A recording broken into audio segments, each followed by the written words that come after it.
In this video, I'm going to show you how you can activate key or product key on Steam. If you find this video helpful, I'll kindly request you support me by liking the video and also by subscribing to my channel. Alright, so if you had made any purchase or you want to go ahead and activate the game, it is pretty simple. All you need to do is to head down here and then click on add a game. From here, you will see these three options: add a non-Steam game, activate a product on Steam, and browse for Steam Store for games.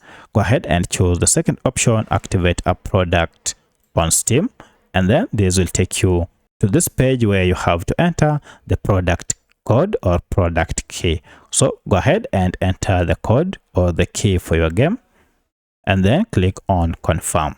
You're told here by entering your code, you will be registering your product with Steam and adding it to your library. You can enter a product code distributed with a retail CD, DVD, or other Steam products. So that's how you can activate key or enter a product key on Steam. If you have any other question, kindly let me know in the comment section.